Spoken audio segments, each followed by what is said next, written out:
guys. All right, the last time that we read, Constance was sick in bed, and Bertrand had just ran off to the tree, or to the room with the green door, and Molly had found him. I know about the tree, Molly said. His alarm crumbled into something resembling defeat.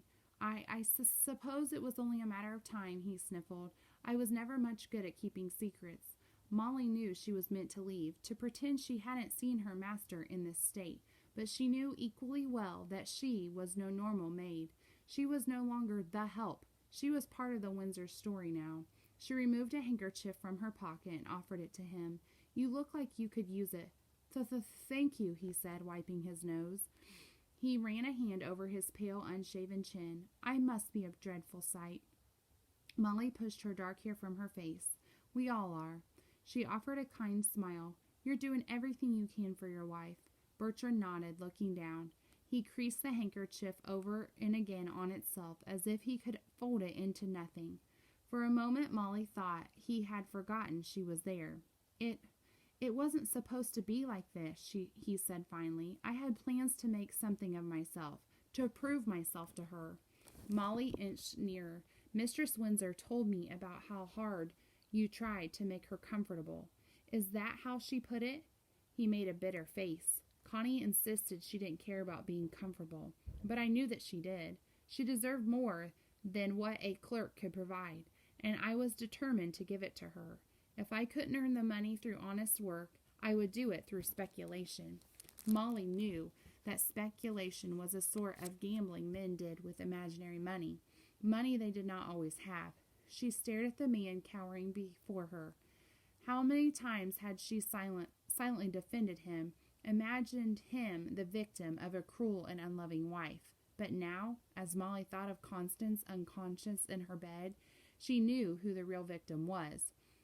You might have done wrong, sir, but you did it for the right reasons, she said, trying to hide the judgment from her voice. But I didn't do it, that's the problem.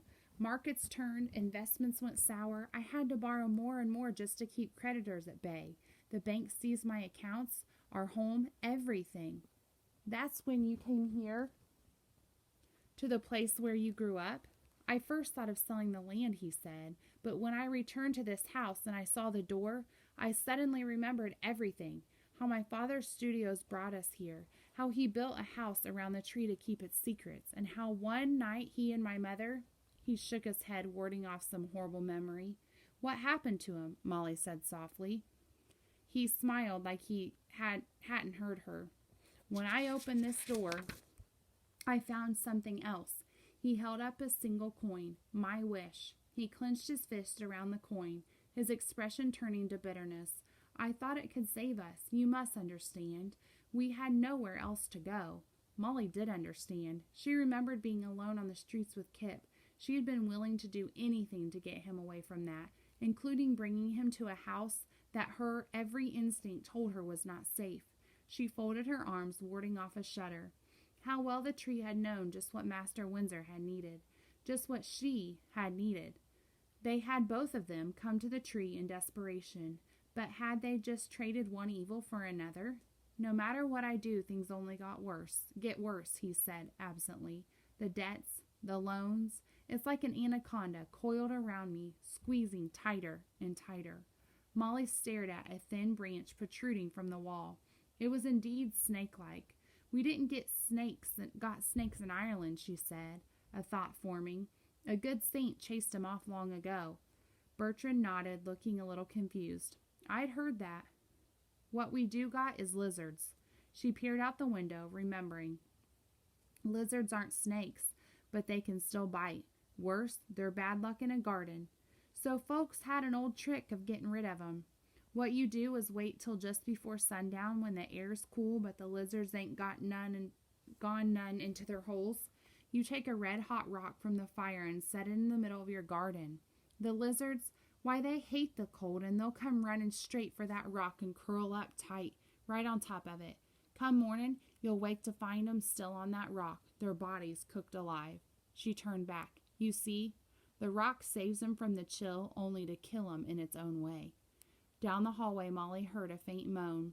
She took a step toward Master Windsor and placed a hand on his shoulder. Sir, what your wife needs isn't jewels or money or even medicine.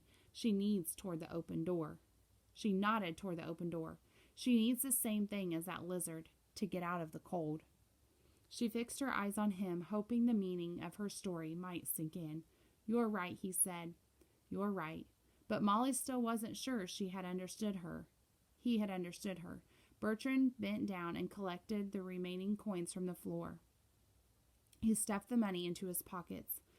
For the doctor, he said apologetically. He lowered his head and retreated into the hall. Molly felt a flood of emotions eddying inside of her, an overwhelming mixture of regret and shame. Those were not just things he felt about Master Windsor. They were things she felt about herself. A light lapping of water broke the silence, and Molly caught the familiar smell of salt air. She turned around and saw that the knothole was no longer empty. It was filled with dark water, and floating on the surface was a new letter with her name on it.